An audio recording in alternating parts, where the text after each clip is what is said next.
Namaskar. I, R. Hema, I am extremely delighted to invite one and all present here for the event book release titled Kolkata Telephone Se Landline Itihas, written by Sri Debashish Dattagupta Dada. In spite of being so junior to him and most of you present here, I feel so much privilege and honor that Debashish had selected me and given me the privilege and responsibility to host this program for the book release. Thank you, sir. Now we have the pleasure of having with us Sri Kaushik Mukherjee, PGM, HR and Admin CTD, our guest of honor.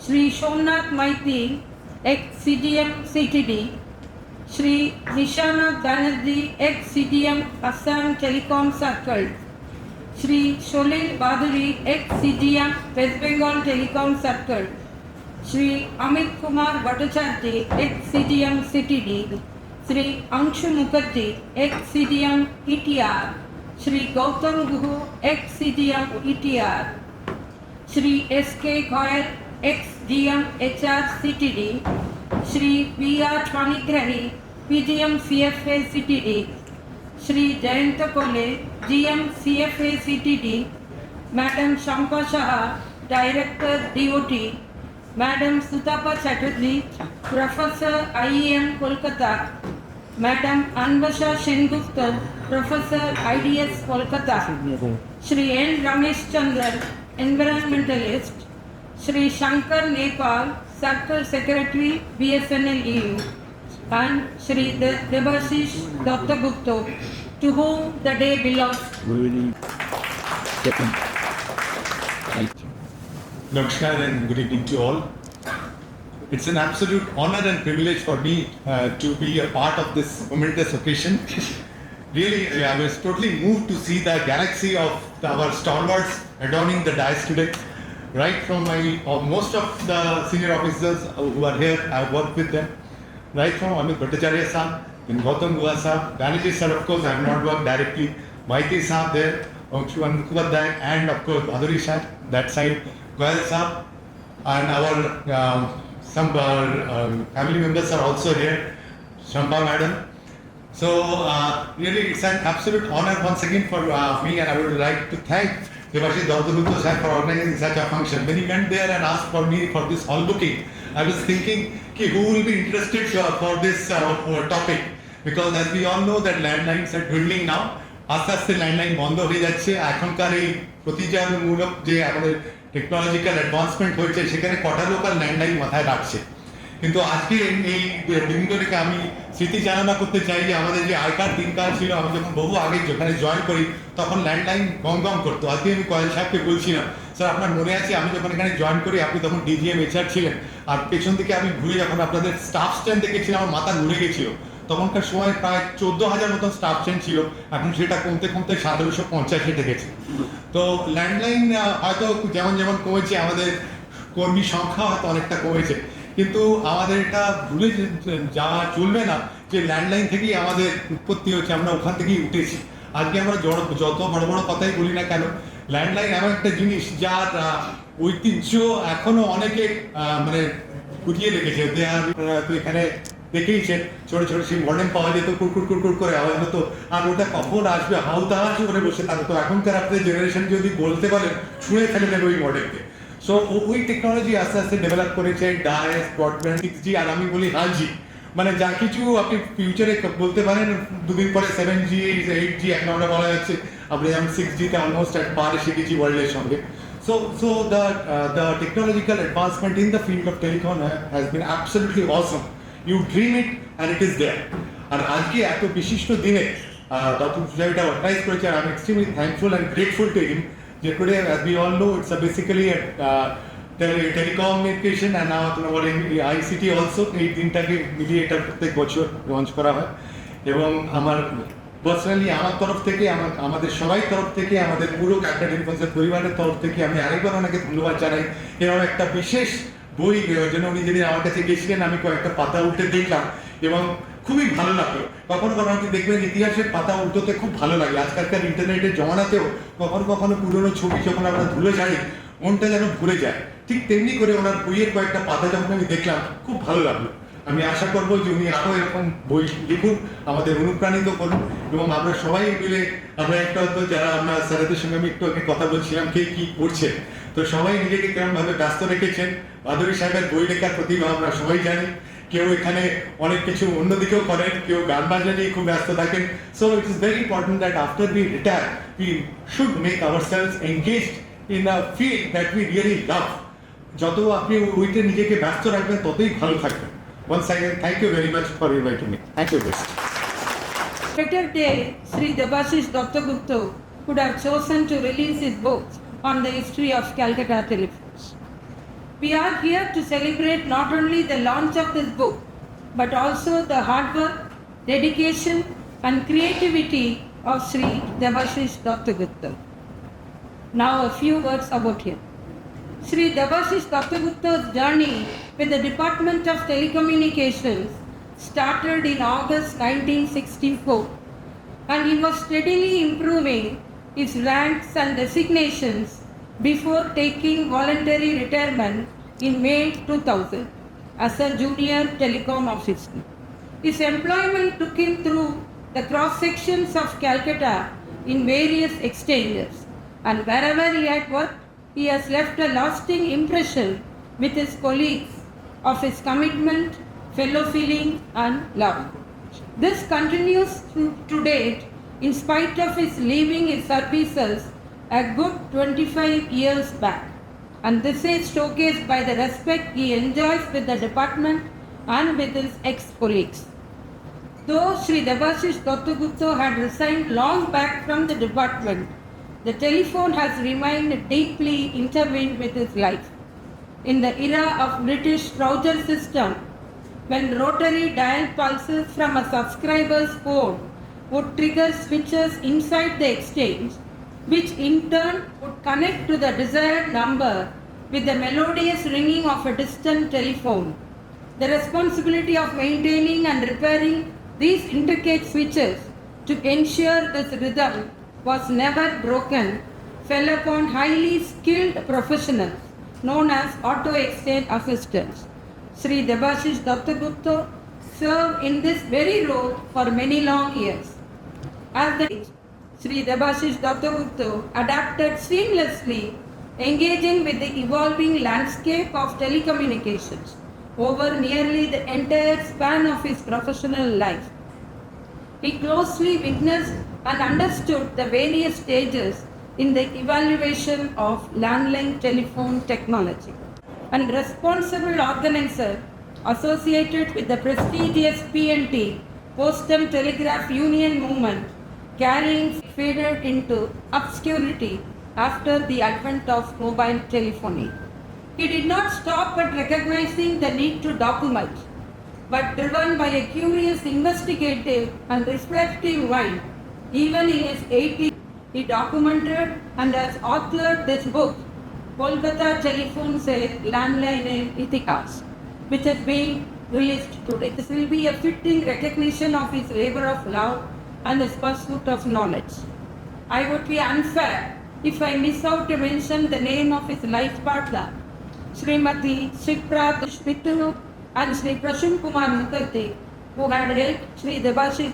No. Thank you. Now I would call upon Mr. Somnath Maiti for release of the book.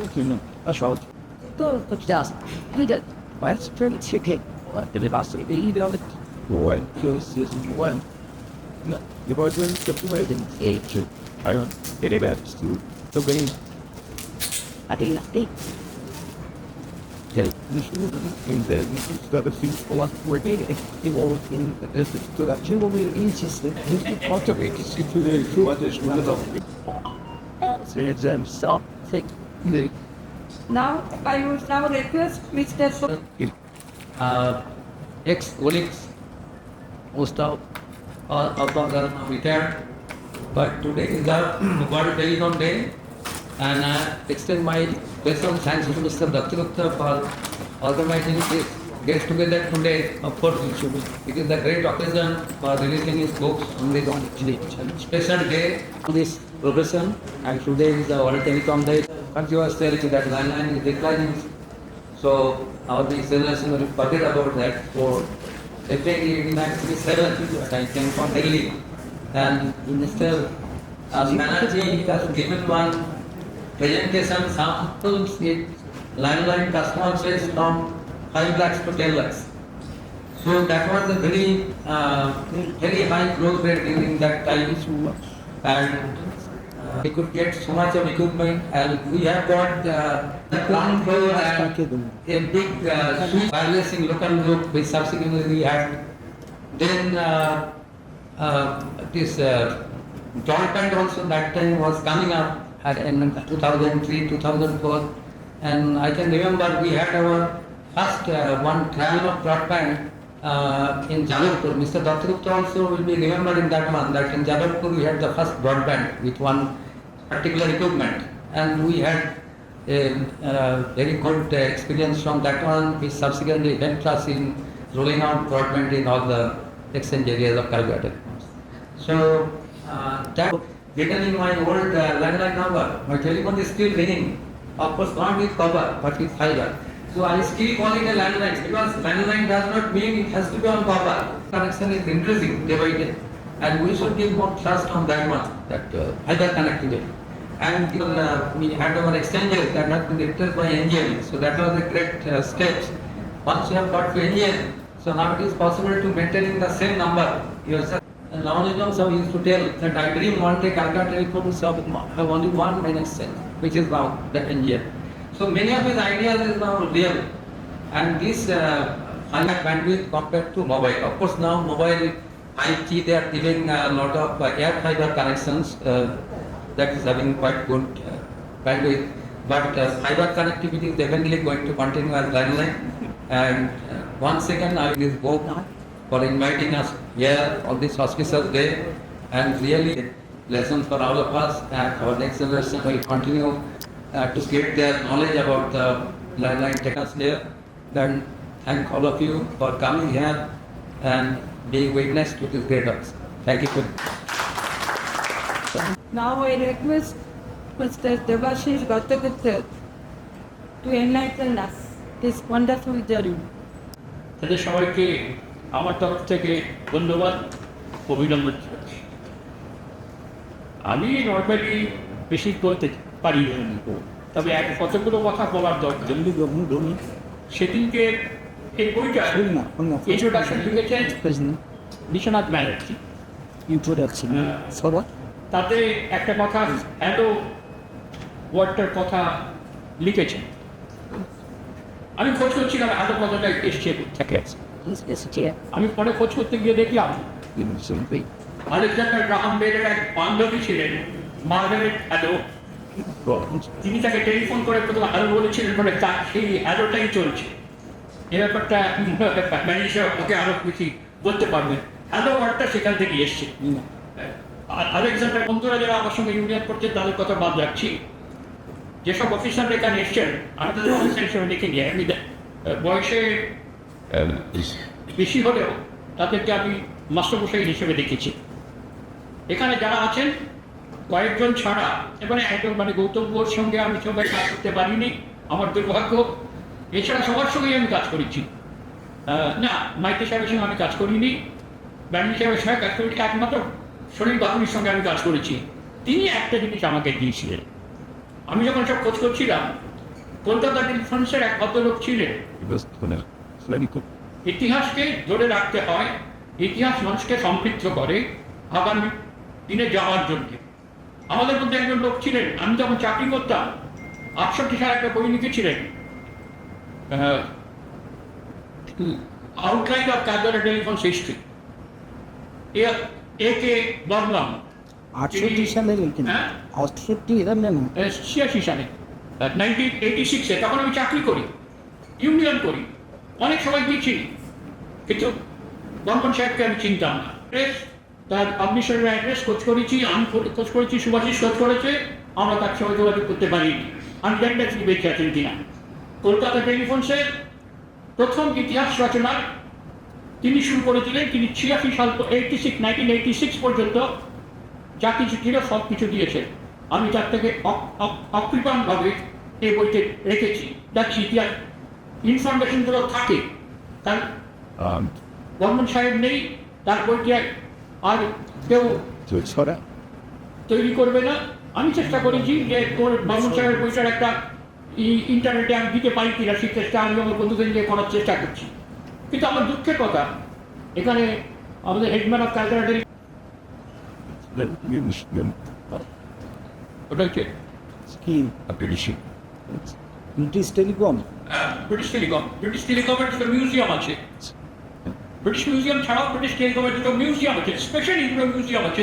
দুটো museum দু জায়গায় আছে, দেখতে 4 দিন 5 দিন লাগবে। কেবল কি করে, প্রথম কেবল কি ছিল, পরের কেবল কি ছিল, সেটা কি করে ঠিক করা হতো, সেই সবগুলোর ভিডিও করা আছে, সব কিছু করা আছে। আমাদের কিন্তু কোনো ইতিহাস নেই। আমি শুনিনি ভোপালের দিকে একটা মিউজিয়াম করা হয়েছে, আমি জানি না হাউফার নেভার গন দেয়ার, জানি না কতটা করা আছে। আমি মনে করি কলকাতা টেলিফোনসের উচিত 86 সালের পর থেকে যেসব ডেটা লস হয়েছে এটা খুঁজে পাওয়া যাবে, কারণ ডেটা ডাইরেক্টরকে পাঠাতে হয়, প্রতি বছরে ডেটা ডাইরেক্টরকে পাঠাতে হয়, খুঁজলে ক্যালকাটা টেলিফোন রিট্রাইভ করতে পারে ওগুলো। সেগুলো কলকাতা টেলিফোনসের কাছে রাখা উচিত। যেসব যন্ত্রপাতি, পুরনো যন্ত্রপাতি আছে তার কিছু কিছু রক্ষা করা উচিত, ফর আওয়ার পোস্টারিটি। আমি এটুকু বলবো। সবশেষে আমি বলবো, আমার থেকে বেশি বলে আমরা আনন্দ পাবো সবাই। আমি ব্যানার্জি সাহেব এরপরে সেটা বলবি আপনি, আপনাকে শেষ করুন। আমি শেষ করছি। এর মধ্যে শেষ হয়ে গেল ওইটা তোমাদেরকে তো অনেক বলছেন না এখানে। আমি বলতে আজকে আপনি সেন্ট্রাল পাচ্ছেন যে আমাকে যারা তৈরি করেছেন ইউনিয়নের কিছু লোক তৈরি করেছেন, আর ডিপার্টমেন্টের কিছু অফিসার আমাকে তৈরি করেছেন। তা নাহলে আমি এটা হতে পারতাম না।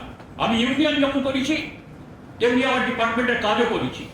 আমার সঙ্গে যারা আমার অফিসার যারা ছিলেন তারা কোনোদিন আমাকে বলতে পারেনি দত্তক তুমি কাজটা করোনি। ঠিক আছে, আস্তে আস্তে এটা এই দু জায়গায় দু তরফ থেকে যে ইনপুট আমি পেয়েছি সেটা আমাকে তৈরি করেছে। আমি বলবো কলকাতা টেলিফোনসের যে 3 লক্ষ লাইন, 5 লক্ষ লাইন, তারপরে 13.5 লক্ষ লাইন, এই লাইন করার পেছনে অফিসাররা, এ গ্রুপ অফ অফিসার, আর এই স্পেশালি বলবো একমাত্র সম্পাদক ছাড়া সবাই ওই রাজাবাজার সায়েন্স কলেজের থেকে এসছে। আমি যতদূর জানি একমাত্র সম্পাদক ছাড়া সবাই রাজাবাজার সায়েন্স কলেজ থেকে এসছেন। আমি এও জানি তার অনুপ্রেরণায় এসেছিলেন, যেহেতু আমার বইটা 2000 সাল পর্যন্ত তাকে আমি ইনক্লুড করতে পারিনি। তার নাম না বললে নয়, ডক্টর সমর চক্রবর্তী। তিনি প্রত্যেককে ইনস্টিগেট করেছেন। তিনি প্রথম বিটেক হিসেবে ঢুকেছিলেন ডিপার্টমেন্টে, তারপর সবাইকে তিনি ইনস্টিগেট করেছিলেন তোমরা আসো। আর আমি এটাও জানি যে তৎকালীন সময় যখন সেল মোবাইল আসছে, কলকাতা টেলিফোনসের প্রত্যেকটা বড় অফিসারের সম্পর্কে ডেটাবেস মেনটেন করতে কর্পোরেট কোম্পানিগুলো, তাকে তুলে আনা যায়। কলকাতা টেলিফোনসের কেউ যায়নি। আমি একজন অফিসারকেও দেখিনি ওই প্রাইভেট অপারেটরের ওই লিউক্রেটিভ বেনিফিটস সেগুলো দেওয়ার সত্ত্বেও সরকারি চাকরির ছেড়ে কেউ এখান থেকে যাননি। এবং সেই কারণেই ক্যালকাটা টেলিফোনস 13 লক্ষ লাইন, রামানুজমের 13 লক্ষ লাইন। এবং আমি জানি রামানুজমের তার আগে ওয়েস্ট বেঙ্গল সরকারের সিজিএম ছিলেন, তার আগে বোধহয় অন্য কোনো জায়গায় কাজ করছেন, তার সুনাম তেমন অর্জন করতে পারেননি। কিন্তু কলকাতা টেলিফোনসে এই রাজাবাজার বিজ্ঞান কলেজের 14-15 জন লোক যারা রামানুজমের টিম বলে আমার মনে হয়েছে, টিম রামানুজম, সেই টিমের মধ্যে তারা তাকে সমৃদ্ধ করেছে। রামানুজম ওই 13 লক্ষ লাইনে ওনারা সমৃদ্ধ করলে পৌঁছতে পারত না। আমার মনে হচ্ছে অমিত ভট্টাচার্যকে আমি একদিন দেখছিলাম, সে সিএমটিএস এর হেডম্যান। আমি গেছিলাম আমার ক্যামেরাটা নিয়ে, ওটা ছবিও তুলেছিলাম, সেই ছবিটা এই বইতে দেওয়া আছে, তুলেছিলাম।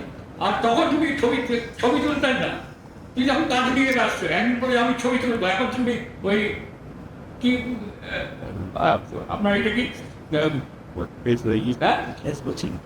রূপটার নাম হ্যাঁ গুড ফ্রেন্ড না রিফ্রেশিং উইন্ড হ্যাঁ রিফ্রেশিং উইন্ড রিফ্রেশিং উইন্ডস আমি দেখি সারা পৃথিবীর লোক ওনার সঙ্গে ছবি পাঠায় যোগাযোগ করেন, আমি ছবিগুলো দেখতে ভালো লাগে। এই একটা জায়গা, তবে একটা কথা না বললে নয়, কলকাতা টেলিফোনস সারা ভারতবর্ষের মধ্যে প্রথম কলকাতা টেলিফোনসের প্রত্যেক সাবস্ক্রাইবারকে ইন্টারনেটের সুযোগ দিয়েছে মাইতি সাহেব তার নিজের প্রেরণায়। আমি শুনেছি যে বম্বে এমটিএনের বোধ হয় সাবস্ক্রাইবারদের as you use so you pay এই ব্যবস্থাটা বম্বে চালু করেছিল। আমি তো আমার মাইতি সাহেবের কাছে যাই, সাংসদের কাছে যাই, ওনারা বললেন যে হ্যাঁ ক্যালকাটা টেলিফোন সেটা করতে পারা যায় এবং দেখিনি। এবং আমি এটাও জানি আরএন বালাই তিনি যখন ওখানকার ওই সে ছিলেন হিউজ টাকা ওই ইউজ সো ইউ পে। আর সবচেয়ে কথা এই ইন্টারনেটের অ্যাক্সেস আমি প্রথম দেখি একজনের বাড়িতে, তিনি নিশানাথ ব্যানার্জি। তিনি আমি যখন বলেছিলাম ব্যানার্জি সাহেব ইন্টারনেটটা কী দেখবেন আমার বাড়ি আসুন, উনি একদিন আমাকে ডাকলেন, আমি ওরা বাড়ি গেলাম সঞ্চার মিনারে, 3 ঘন্টা আমাকে দেখালেন, ওই কাছে আমি লিখেছি যে 3 ঘন্টা দেখালেন, দেখাবার পরে বললেন it is the domain of knowledge seekers. আজকাল সেটা নেই, নলেজ সিকার্সের যেমন আছে তার সঙ্গে সঙ্গে ব্যবসায়ীরা দখল করে নিয়েছে প্র্যাকটিক্যালি ইন্টারনেটকে। এবং ম্যানেজার সাহেব প্রথম আমাকে ইন্টারনেট দেখান, তারপর আমি দেখলাম যে ক্যালকাটা টেলিফোনসে internet slow, so I had to go to BSNL. তখন ওই ওসিএসকে ইসে নিয়ে গিয়েছে, টাটা টেলি সার্ভিসেস নিয়ে গিয়েছে, ওটা হচ্ছে ওই আরে উল্টাডাঙ্গার বাড়িটা, সেখানে গিয়ে আমাকে 10,000 টাকা দিয়ে 500 ঘন্টার ইন্টারনেট অ্যাক্সেস নিতে হয়েছে। এবং ওদের ক্যান্টু সার্ভারে আমার ই ছিল ডিজি ফ্যামিলি ক্যান্টু। আমি অনেক লোককে দেখেছি ইংরেজি সঙ্গীত, বাংলা সঙ্গীত, এসব ব্যাপারে ব্যানার্জি সাহেব আমাকে অনেক কিছু শিখিয়েছেন। আমার এক বন্ধু আমাকে একটা সফটওয়্যার দিয়েছিল, সেটার নাম হচ্ছে কুলেরিট প্রো 2 প্রফেশনাল সফটওয়্যার। তা কী করে ব্যবহার করতে হয়, কী করে গানকে রেকর্ডের গান চালালে পরে তার নয়েজ থাকে, সেই নয়েজকে ক্লিন করতে হয়, গানকে তৈরি করতে হয়। ব্যানার্জি সাহেব আমাকে দিনের পর দিন শিখিয়েছেন। এবং আমি জানি ব্যানার্জি সাহেবের ইংরেজি গানের সম্ভার, বাংলা গানের সম্ভার আমি তা কোনোদিন সার্পাস করতে পারবো না। উনি বলে এখন গান ডিসপোজ করতে বাধ্য হবে, কারণ ওই মেশিন তো চলে যাচ্ছে, আবার মতো করে আসছে, আমি শুনতে পাচ্ছি ওই মেশিন আবার আসছে। ব্যানার্জি সাহেব অনেক কিছু শিখিয়েছেন, মাইতি সাহেব আমাকে শিখিয়েছেন। আর একটা কথা বলবো আমি মাইতি সাহেব করতে, আমরা যখন টেকনোলজি জানবার জন্য ব্যস্ত হচ্ছি, কিসের জন্য টেকনোলজি জানতে চাই? কারণ ক্যালকাটা টেলিফোনসের উন্নতি করলে আমার চাকরিটা থাকবে, গ্রাহক বেশি হলে পরে আমরা সম্মানের সঙ্গে চলতে পারবো। এই যখন করছি ইউনিয়ন করছি, তখন এই কাজ করতে গিয়ে আমাদের মধ্যে সংশয় এসে গিয়ে টেকনোলজি আমার চাকরি খেয়ে নেবে, অর্থাৎ টেকনোলজিকে আটকাও। আমরা কিন্তু ক্যালকাটা টেলিফোন সে কাজটা করি। আমরা প্রথম সেমিনার করেছি টেকনোলজি জানার জন্যে। সেই সেমিনার ব্যানার্জি সাহেবের তখন ডেস্কটপ কম্পিউটার 8 ফ্লোর থেকে নিচে নামিয়ে আমাদের টেলিফোন ভবন ক্লাবে এনেছি। সেই ক্লাবে গেলে ব্যানার্জি সাহেব 4 দিন ছুটি, তার মাঝখানে 2 দিন আমরা ডেটটা ফিক্স করেছিলাম, বিকজ 4 দিনের ছুটি প্রথম 2 দিন যদি আনি ও প্রথম 2 দিন নেবে, কিন্তু মাঝখানে 2 দিন যদি আমি রাখি তাহলে ইন্টারেস্টেড লোকরাই একমাত্র সেমিনারে আসবে। সেই হিসেবে আমরা ঠিক করেছি। ব্যানার্জি সাহেব 8টার সময় এসছেন টেলিফোন ভবনে, তার দরজা খুলে দিয়েছেন, তার ডেস্কটপ থেকে আমরা বন্ধুরা এখানে প্রশ্ন আছে, অন্য সবাই আছে, সেই ডেস্কটপটায় আমরা টেলিফোন ভবন ক্লাবে এনেছি, প্রজেক্টর এনেছি। ব্যানার্জি সাহেব, অতনু চৌধুরী এবং বিশ্বজিৎ পাল, এই 3 জন সেমিনার 6টা স্লট 2 দিনে করলাম। এবং শেষের দিকে তখন নিউ টেলিকম পলিসি পার্লামেন্টে এসছে। আমি একজন এমপিকে চিন্তা, নীলোৎপল বাসু, তাকে বললাম তুমি আসো না, তুমি তো ওখানে ডিসকাস করছো টেলিকম নিয়ে, আমরা এখানে আলোচনা করছি, তোমার হয়তো সুবিধা হতে পারে। পিকে দ্যাট সেশন ওয়াজ নাইস।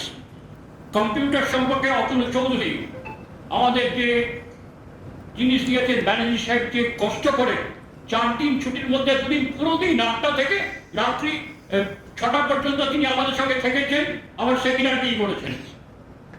অনেকদিন পরে একটা ঘটনা ঘটেছিল, টেলিগ্রাম উঠে যাচ্ছে, উঠে যাওয়ার পরে টেলিগ্রামের কর্মচারীরা খুব ক্ষুব্ধ, বলে আমাদের কি হবে, টেলিকমের কোন জায়গায় এরকম আমরা কোথায় নিজেদের ফিট করতে পারবো, যে এটা ঐতিহ্যের জায়গায় পৌঁছতে পারবে কি না, এরকম একটা কথা লিখেছেন ব্যানার্জি সাহেব। আমি মনে করি সেইটা ঐতিহ্য, যদি বইটা কিছু মাত্র ঐতিহ্য রক্ষা করতে পারে, আমার বন্ধুরা যারা আছেন এখানে তারা প্রত্যেকে আমাকে ইনপুট দিয়েছেন, আপনারা যারা অফিসাররা তারা আমাকে রিচ করেছেন, প্রতি মুহূর্তে রিচ করেছেন, তাদের প্রতি আমি নমস্কার জানিয়ে শেষ করবার আগে আমি 2 জন লোকের নাম বলতে চাই, বন্ধু আর আমার ইউনিয়নের একজন নেতা কমরেড বিজয় গোস্বামী, যিনি আমাকে প্র্যাকটিক্যালি ইউনিয়নে এনেছেন, আর একটা হচ্ছে সুদীপ্ত চট্টোপাধ্যায়, আর হচ্ছে তাপস সেন। আমি জানতাম না তাপস সেন রবীন্দ্রসঙ্গীত সম্পর্কে এত জ্ঞানী, রবীন্দ্রনাথ সম্পর্কে এত জ্ঞান তার আছে আমি জানতাম না। তিনি আমাকে শিক্ষা দিয়েছেন, তাদের প্রতি আমি নমস্কার জানিয়ে আপনাদের সবাইকে নমস্কার দিয়ে আমার বক্তব্য শেষ করছি। আমরা ভালো থাকবেন। ওইটা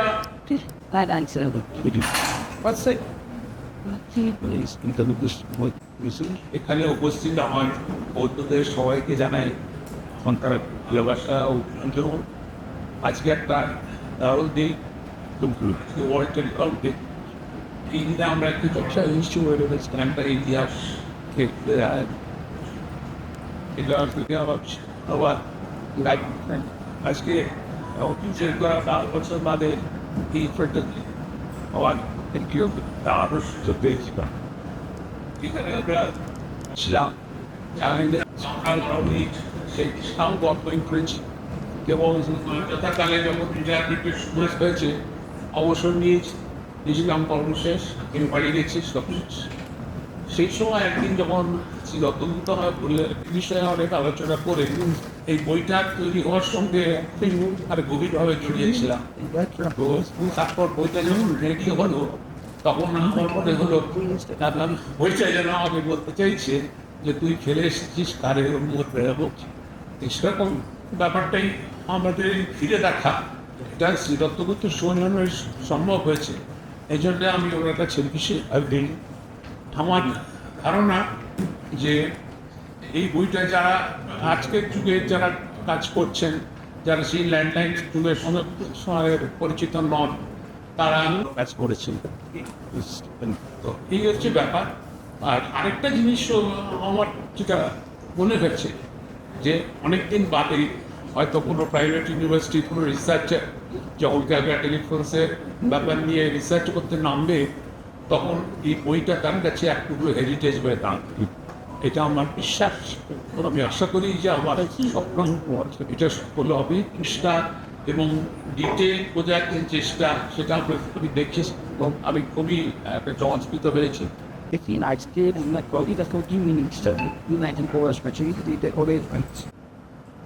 আজকের দিনটা বিশেষভাবে উল্লেখযোগ্য 2টি কারণে।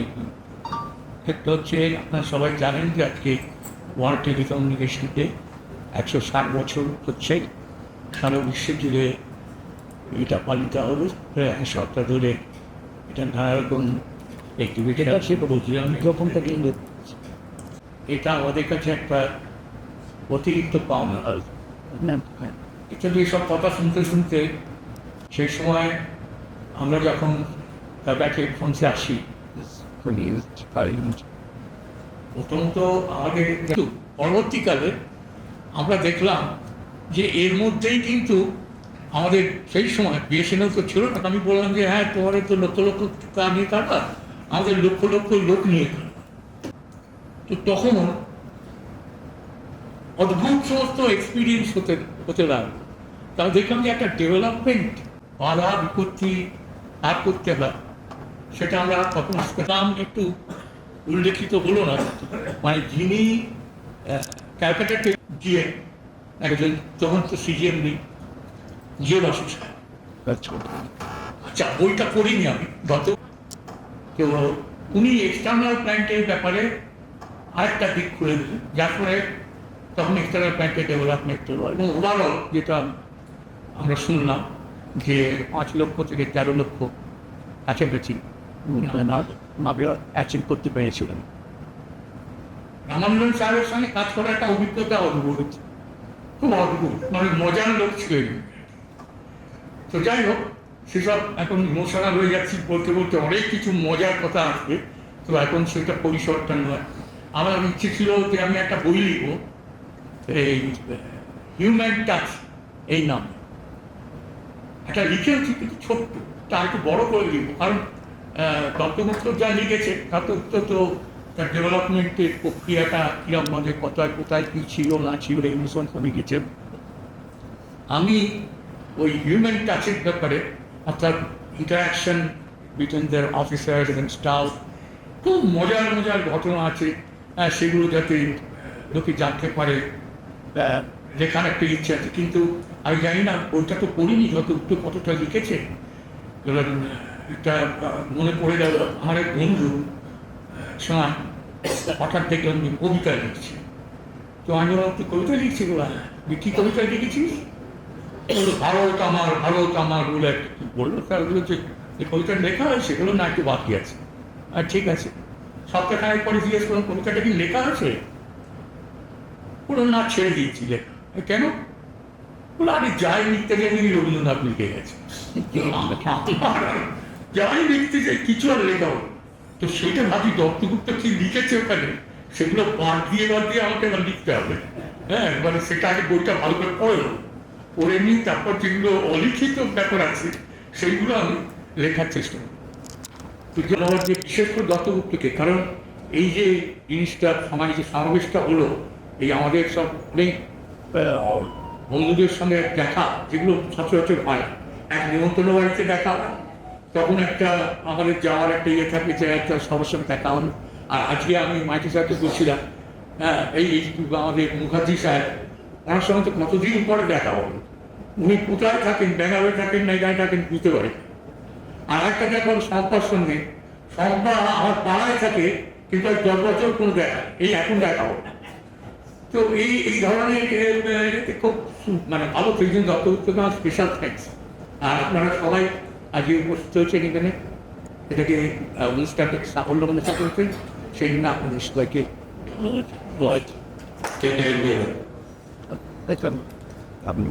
ইতিহাস বলে যায়, ইতিহাস রয়ে যায়। দেবাশিস দত্তগুপ্তকে আমার অশেষ ধন্যবাদ। আমি এই সুযোগে আমার দাদা লিখতে স্যারে ডাকা হলো, এবং ডাকা হলো অনেক ইউনিয়ন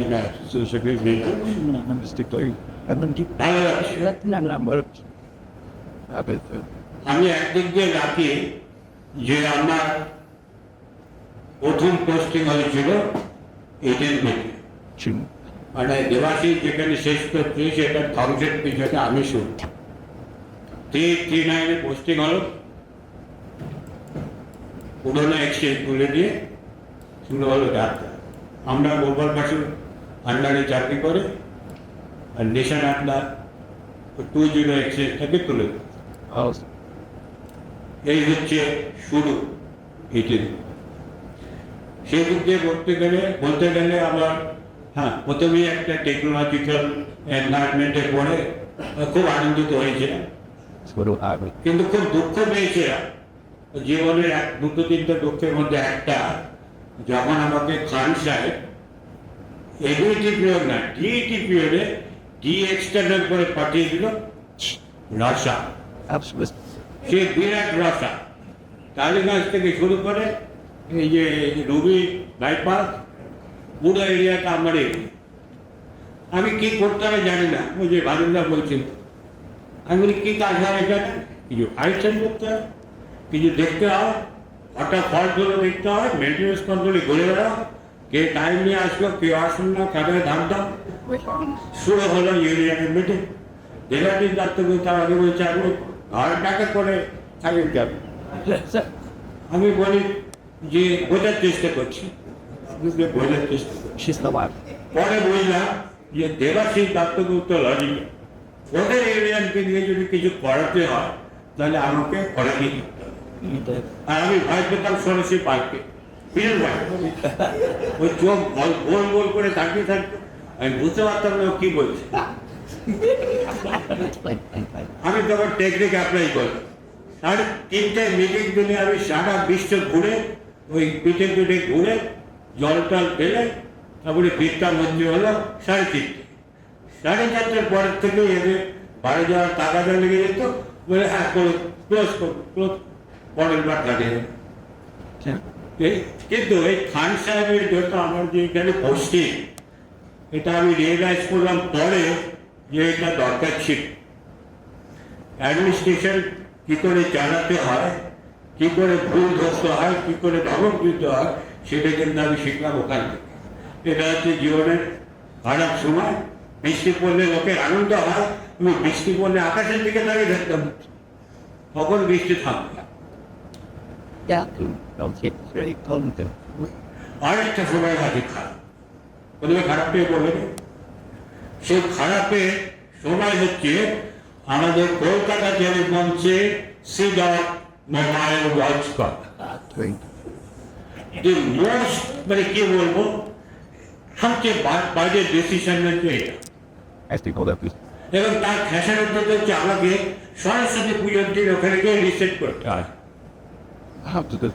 1 লাখ টেলিফোন হয়নি, ও সিগনালে নিতে পারে। সুতরাং বর্তমানের যত কিছু হয়েছে মোবাইলে শুরু হচ্ছে সেই সিডাবের এনএসসি। কটার ডিটেলস? 27টা ডিটেলস, পরে 43টা হলো, হয় না ওইভাবে। The decision would have been discarded. West Bengal circle থেকে টেন্ডার হলো, সব জায়গায় হয়ে গেল, পাটনায়ও হলো, কিন্তু আমাদের এই সিডারটা হয়তো অ্যাডমিনিস্ট্রেটিভ কারণে চেঞ্জ হলো না। এটা হচ্ছে আরেকটা খারাপ চোখ। ভালো সময়টা কি? আমার জীবনের ভালো সময় হচ্ছে ট্রেনিং সেন্টার, তার সাথে ডাইরেক্টর কম্পিউটার। আমি অতটার আগে দেখেছি সব মেটিকুলাসলি কাজ করে। আমি তাপস সেনকে দেখেছি, আমি ডাইরেক্টর কম্পিউটারে কাজ করেছি, আমি কাজ করেছি ট্রেনিং সেন্টারে। আমাকে কে যেটা বলে সেটা আপনি তো বাগান করেন, বাগান করেন। আমার পাওয়ার আছে বাগান করি, ফুল গাছ লাগাই, ছোট কোর্স চালু করলাম, অল বোধহয় আছে এখানে কোথায় না। ওইটা হচ্ছে আমার জীবনের সবচেয়ে ভালো সময়। দুটো ডাইরেক্টর ওই দেখি, আর ওখানে গাড়ি করে তার সাথে জায়গা খেলে। তার সাথে আমি ট্রেনিংও দিয়েছি, সিনিয়র তো ট্রেনিং চলছে। এইখানে ছিল আমার ট্রেনিং সেন্টার, ফোন মেকানিক্স, কত হাজার ট্রেনিং দিল আগে। ওইখানে ছিল আমার ট্রেনিং সেন্টার, ওই কেসি সল্টলেক এক্সচেঞ্জের দুটো বড় বড় কম্পিউটার ছোটোটা ব্যাচ চলতো, রানে করতে চলতো, কল্যাণীতে চলতো। চলে কিনেছি সব কিছু। বাকি সময়টা আমি ক্যালকাটা টেলিফোনসে আমি 12 বছর ছাড়া 6 বছর ওয়েস্ট বেঙ্গল সার্কেলের মোবাইল, 2 বছর আসাম সার্কেলের মোবাইল, 2 বছর দিল্লিতে ইডেনবি মেনটেন্স, এই 6 আর 10 আর 2 বছর টিআরএ। 12 বছর ছাড়া 24 বছর আমি ক্যালকাটা টেলিফোনে কাজ করি। রামায়ণ সাহেব ভালো ছিল, কিন্তু মুশকিল হলে আমি ওনার কথা বুঝতে পারলাম উনি কি চাইছে বোঝার আগে উনি একটা কথা বলে তবে বোঝার চেষ্টা করতাম কি চাইছে। একটা জিনিস ওটা বুঝলাম, উনি ওয়েস্ট বেঙ্গল সার্কেলে যখন সিলেটের ছোট ছোট ওইগুলো লাগিয়েছে, সেই আইডিয়া থেকে উনি এসে ক্যালকাটার নেটওয়ার্ক ছোট করে দিল, কেবল নেটওয়ার্কটা ফল্ট রেট কমে গেল। ইন্টারনাল কমপ্লেন তো করে গেছিল। এরপরে যেটা আরম্ভ হলো, ওনার মাথায় ঢুকলো এটা ঘটনা যে কমপ্লেন বেশি হতো কিসে, ওই কালেকশন পেমেন্ট ব্যাপার। আমি তখন জিএমএনএস পার্লার আমার সাথে কাজ করে, তখন উনি আমাকে বললেন আমি এটা অটোমেটিক একটা আইভিআর করাটা সম্পদ, তাতে বুকিং হবে, তাতে এসে হবে, তাতে ডেলিভারি হবে। এই যে এখনকার কল সেন্টার গুলো ফুড ডেলিভারি হবে, everything it was implemented, it was demonstrated also. And finally, ওটার নাম ছিল সম্পদ। এই সম্পদ was implemented and it has been copied. আমি নিজে ওখানে গেছে বিল্ডিং I was demonstrated. আবার মনে হয় বেশি টাইম দিয়ে দিচ্ছি কি? কি বলে? কত করে দেবো? এই নেওয়া যাবে? আমি বললাম যে নিতে পারি, কিন্তু আমি ইন্টারভিউ দিয়ে দেবো। আপনি আমাকে পয়সা দিতে পারবেন না, একে দিলে একে দিবে, আমি নিজে দেব। এবং ওদের একটা রিহ্যাবিলিটেশন আমি করেছিলাম, এবং আমার একটা গুণ ছিল আমি সব লোককে নিয়ে কাজ করতে পারতাম, ওদের শেখাতাম। আমি শিখেছি, আমি মীর বসকে নিয়ে কাজ করেছি। মীর বসকে প্রথমে সফটওয়্যার লিখেছি, এটাকে মডিফাই করে দিলাম।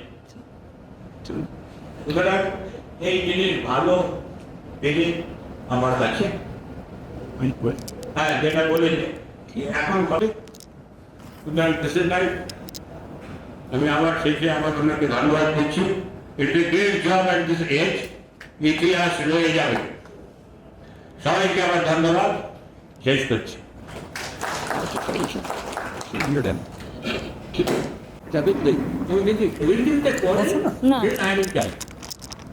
আমি তোদের আসছি তো একদম থাকবে তো চল যাওয়া তো উনি আপনি পাঠিয়েছেন ক্যাকি তারপর তুইটাও বলবেন মেয়াদয় ক্যাকা কিন্তু তাহলে বলতে গেলে বলতে যে আমি অনেক পরে এসেছি। যখন জয়েন করলাম ওই যে বইটার ব্যাপারে এটা মেন কারিগর কিন্তু বুঝানো, এটা কোনো দিদারই বলতেন যে 13 লেন উনি না হলে কোথাও হতো না। ওনার যে আইডিয়া ছিল যখন জয়েন করলাম ওনাকে আমি উনি বলতেন না, তুমি তো জীবনে কোনোদিন এরিয়ায় কাজ করোনি, আমি তোমাকে এরিয়াতে। আমি দেখুন আমি সেগুলো প্রজেক্টে কাজ করে এসেছি, তোমার ট্রান্সজেন্ডার কাজ নিয়ে যদি ভালো হয় কি আমি অল্প হিসেবে সে কাজগুলো কোনো পরে ভাবতো কি বলেন তো আপনি নর্থে, আমি বেশ নর্থে যাবো। নর্থে উনি আমাকে একটা ওয়ার্ল্ড ইন্ডিয়া, তুই কোনোদিন কোনো ডিসিশন দিতে পারবেন দেখো হিসাব আর রিপোর্ট করে। আমি এরা কী ধরনের ইয়ে হলো, এটা জিএমকে বলছে তুমি কোনোদিন ঘুরবে কোনো ডিসিশন দিতে পারবে না। তো আমি গেলাম ফিঙ্গার সবার সময় ফিরে এসে ওকে ডাকলাম, কেমন হলো? খুব ভালো। আমি ইউনিয়ন রেট করতাম, হ্যাঁ তোমার সঙ্গে ভ্যালু আমি আমার তো পজিটিভ মনে হচ্ছে, উনি তো আশ্চর্য হয়ে যাচ্ছে। Do you know that north is a hot seat. আচ্ছা হট সিট কাকে বলতো আমি জীবনে শুনিনি, বাট আই ক্যান ম্যানেজ। আমি বলেছি আই ক্যান ম্যানেজ। তা উনি একটু আমি আশ্বস্ত। কিছুদিনের মধ্যে উনি আমাকে যে হ্যাঁ উনি মাল চিনতে পারবেন। যাই হোক, এরপরে ওনার একটা টার্গেট ছিল যেটা অনেক বললো যে আরডি যত পারো আরডি হলো তার subscriber lane should not be more than 2 সেইটাকে এবং তখন উনি বলেন আমি চাই দুজন বিএম হবে, একটা নর্থ একটা সাউথ। ভাবুন ছিল সাউথে, আমি ছিলাম নর্থ। আর ওয়েস্ট ক্যানিং ছিল ওইটা আমার দুজনের সবচেয়ে ভালো হয়, তার ফিডব্যাক নিতে সুবিধা হবে। আর সেটা আপনার ডিসিশন অনেক চলবো, কিন্তু আমি মোটামুটি দুজনেই পে করতাম। আর বন্ধু বান্ধব পেয়েছি সবাই জানিয়ে বাইতে স্যার বিকি কাস্টমার ছিল গ্যারেজ স্যার, ও ছিল ইনস্টলেশনে। এবং সবচেয়ে বড় কথা যেটা ইনস্টলেশনের মেন কারিগর আজ আসতে পারেনি, আমার সঙ্গে পাশেই থাকেন খুব পছন্দ। উনি না আমাদের ক্যাটাগরি করছে এই মুহূর্তে খোয়া, সেটা আমি কিন্তু জোরমানা করতে পারি। তার ওই ইনস্টলেশনের যে টিম ওনার ছিল এবং যে তখন তো ইংরেজি বলে উল্লেখও করেছে আর বলেছিলেন করি 1 বছরে 104কে টেলিফোন এক্সপেরিমেন্ট স্টপ হয়েছিল আরে মানে ম্যাটার অফ চোখ মনে হচ্ছে ও সম্ভব মানে তো অবিশ্বাস করেছি তো হয়েছে এবং সেটাতে অবশ্য এরিয়া সাপোর্ট ছিল কিন্তু ইস্টার্জেন টিমে গৌতম গৈশ্ব টিম সেখানে সাদার